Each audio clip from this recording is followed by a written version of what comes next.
Okay, thank you everyone for joining. This is Natasha Telger with Online WorkNet. And if you haven't already done so, you can go ahead and check in at the top. I'll make it a little bit smaller so you can still check in, but you can just scroll down to find your location to check in. If you would like to see a larger view of my screen, in the corner there's an icon with 4 arrows pointing out to each corner. You can enlarge that my screen by doing that. It'll make it full screen. Just click it again and it puts it right back to the size it is right now. In the lower left-hand corner, we have some updated instructions, and those will be made available on the worksite as well. I'm sorry, the website as well. So last time we met, I had said that we were going to go ahead and push the ISTEP out to production. And the ISTEP is the Individualized Services Training and Employment Plan. And it was pushed out to production last week. Continued to do some more testing, made a few more updates. And we also went ahead and put the people that you already had in worksite placement into, and made those steps in the ISTEP for that customer, and then that way you don't have to worry about, we definitely don't want to have you do any more duplicate entry because you've already added them. So the webinar today will be fairly short unless you have other questions. I just wanted to kind of give you, I was looking at it and if I was you, I was trying to think of, what's the best way to get to the information, to go ahead and complete the ISTEP for those customers. And you may have other ways, but this is kind of how I was thinking about it as I was going through the process. So one of the things, just log into your partner tools. And I was thinking about it, and probably I think the best way, or I don't know, easiest way, whatever you want to call it, you want to go ahead and narrow it down to the customers. You can use your dashboards. We have the report section that's available, the periodic performance report. So if you click on your periodic performance report, there's a CYEP option, and I went ahead and clicked on worksite placement because I could just easily see who was, in the section that already had placement.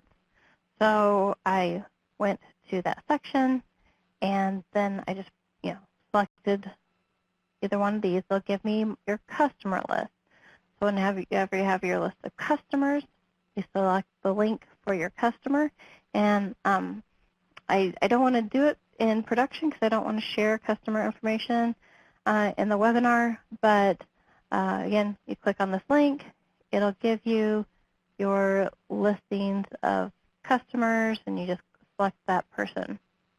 I did look at a production person and took a screen capture and then covered up their information just so you could kind of see what an actual person is, would look like based on the information they have in their in the system currently.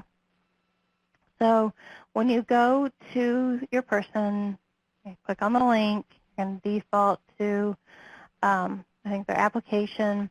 You're going to select ISTEP. Now, the preferred method is that you're going to go ahead and, work through, completing the assessments, setting goals, building a plan. We can look at that. When you come to the page, you're going to see, this example, you can see their assessments. You could click on see more, different ways you could go about it. But if I'm looking at my production person that has already had a worksite placement in the system, if you just want to double check that, you can go to ISTEP, and if you go to build a plan, you're going to see that they already have this step, start permanent employment as part of this program. And so everyone who already has a worksite placement, everyone that's in a system that already had worksite placement will have this start permanent employment as part of this program. So you should see it. If they have more than one permanent or more than one worksite placement, then you should see this listed more than once.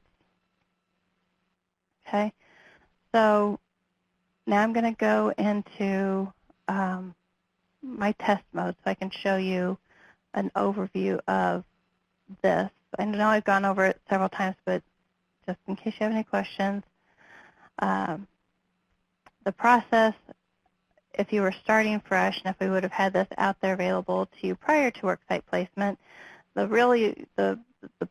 way it was set up, the process is to go ahead and view or complete different assessments. We have different assessment results that are in Illinois WorkNet already. One of them is we have your skills and interests, and we have employment goals. This information came from the application. So you see it comes from the initial application. And then you can have, we have another section down here for other employment goals. So you can edit this section down here. So if you hit edit, you can select from a listing of career pathways. You can select the related types of jobs that we have in the system. And you can update those goals. When you update that information, it'll update it on the overview page as well. So the idea is that you go through these different assessments. You can look at their skills and interests. You can talk to them about their employment goals, you know, how they have traveling, what are their career choices, you can see what kind of education level, what their work history has been. Do they have any barriers that they need to help with to make them, you know, to help make them successful in this work and permanent employment? And then we have some additional tools. So disability benefits estimator, employment 101, they've been completing that as part of the program that's required. Observational evaluation, it's an option, it's not required. And then the worksite evaluation, that is required after 30 days. So those are the different assessments that are available. If you have other assessments, you can most definitely add in those other assessments as well. Then what we would like is to make sure, let me do this. Okay, so we have some background noise here. I just want to mute you just to eliminate some of the background noise. Then the idea is that, you know, you're going to have an assessment summary. So it's one thing to do all these different assessments, but then what are you going to do with the information? And so what we wanted to do is provide a place for you to, you know, put your narrative in here as far as what you would, you know, what's your summary of the different assessments as you've looked at the information. And so when you add those different assessment summaries, you know, you'll be able to see them. I had just added this on earlier in May, but then I updated it so it shows you the last update date when this was completed. And then once you have an idea of where the person is, where they want to go, what challenges that they're facing, you can use that information to help them with setting goals. And the goal statements that we have them, so they're to be written in like a short, concise way. I'm not saying that these are the best practice goal statements that I have here, but they are my example. And so the goal statements are, we allow up to 144 characters. And then you can identify them as support services, career planning, education and training planning. We added these categories here so that, you know, it's just at a quick glance, because sometimes, you know, all these words, they can just start to, you know, all kind of blend, and we need something that's something that's easy to scan.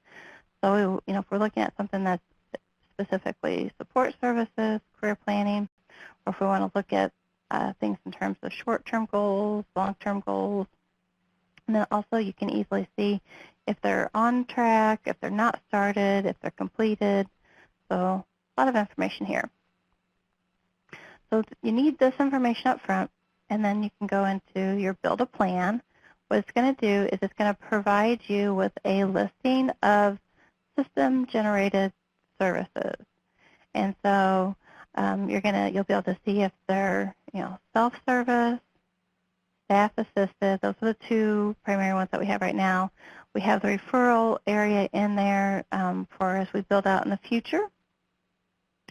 If you're looking specifically for employment type services that you want to put in the plan for your customer, you can filter by those. You can click the Add button, and it will add it down into Step 2 for you. If you've already added a service, it'll have this little check box here. That's just to give you, a quick at a glance, what have you already added to this person's plan services. You can add a service more than once. So let's say you started out here, you got the plan was to get permanent employment as part of this program, and they started one, and then maybe it just wasn't a good match, and so you had to add it again.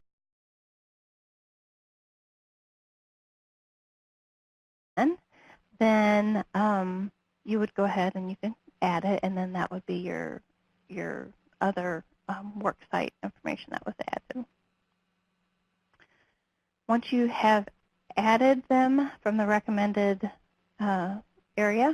services area, then you're going to get your listing of plan services. So again, you can filter by if they're started, not started, successful, unsuccessful.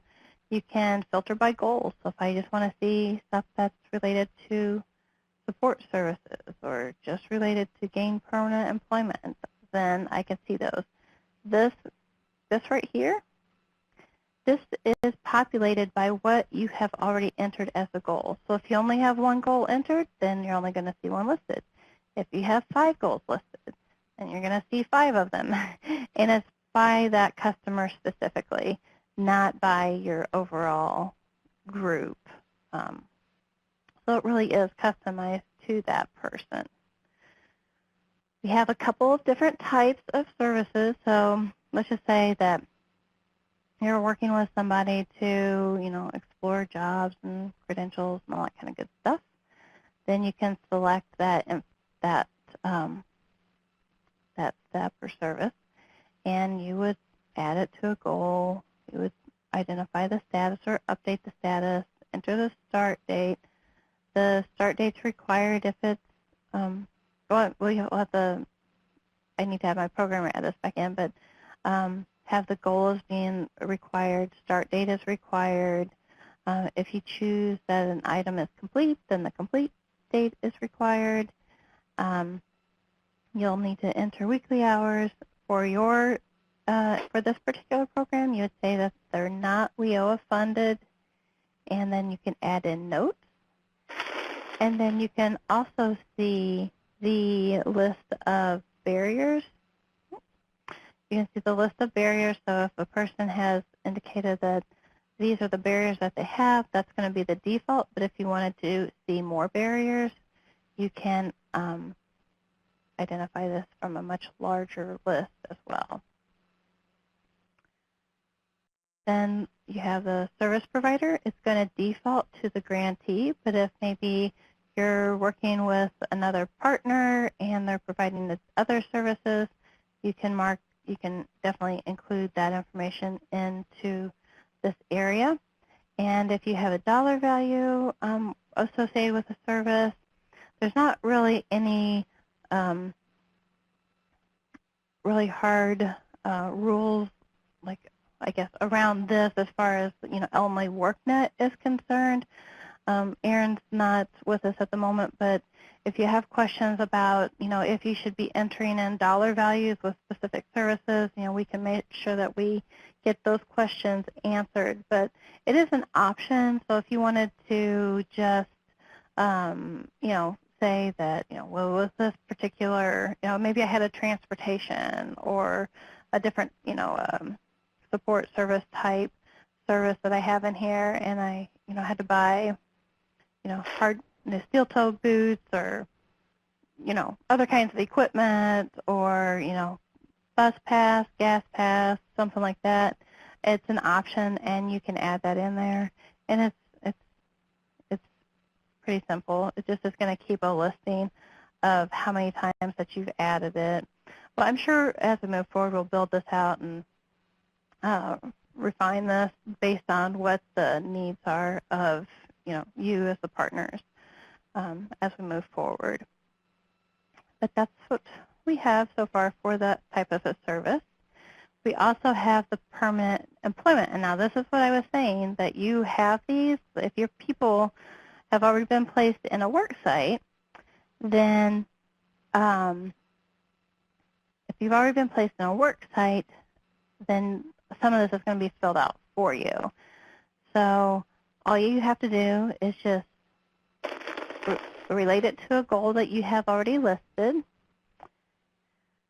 and it's already going to have an employer associated with it, so you don't have to do that. It'll already have the title. If you've already had this information entered in, all this will be populated for you already. If you're adding it new, then you'll have to fill in the required areas. And the same goes with the 30-day follow, 30, 60, 90, 180-day follow-up check marks. And again, you can associate this step or service with a barrier as well. Okay.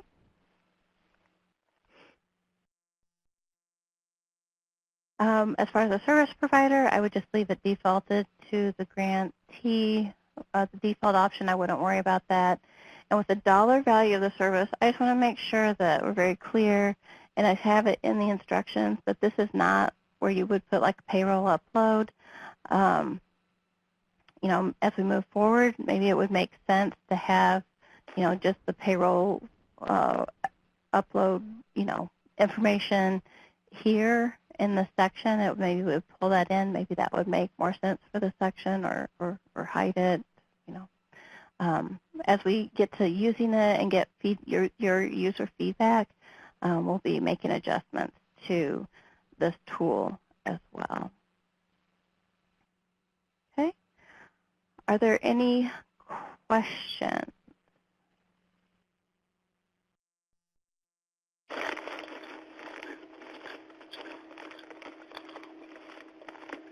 Okay.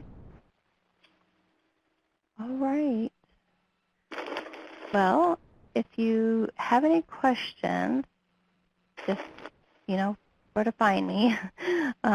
You can email me, or you can, email the info at illinoisworknet.com. I can type here.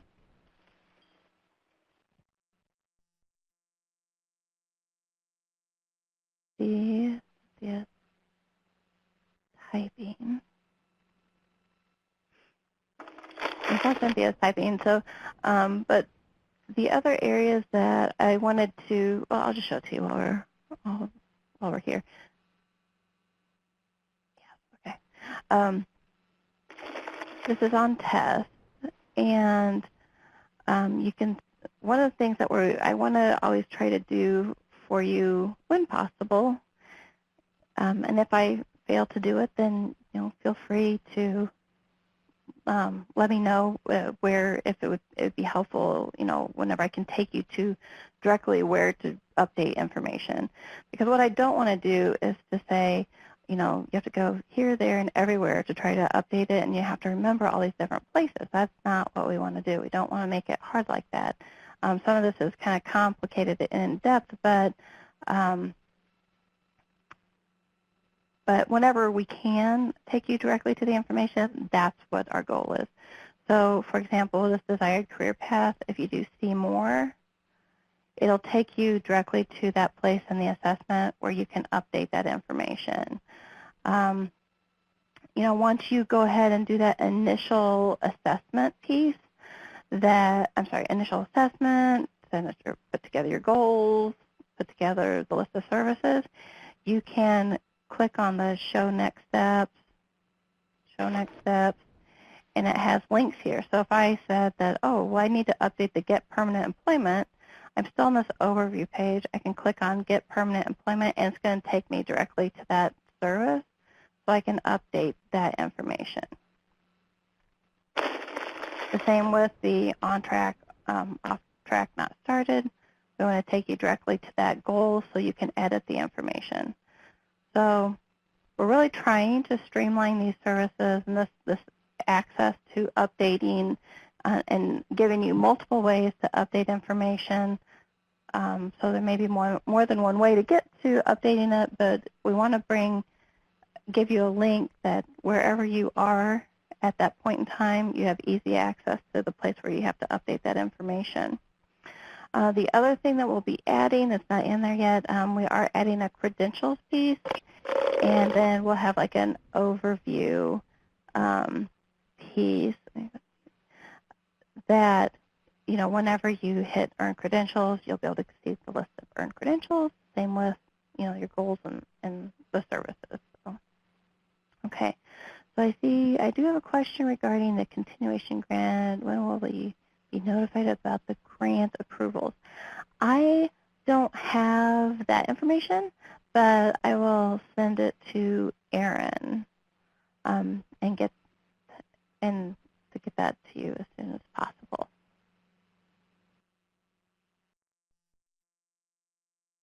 Okay. All right. Well, if there are no other questions, everyone have a fabulous day, and you know, let me know if you have any feedback or need help with anything.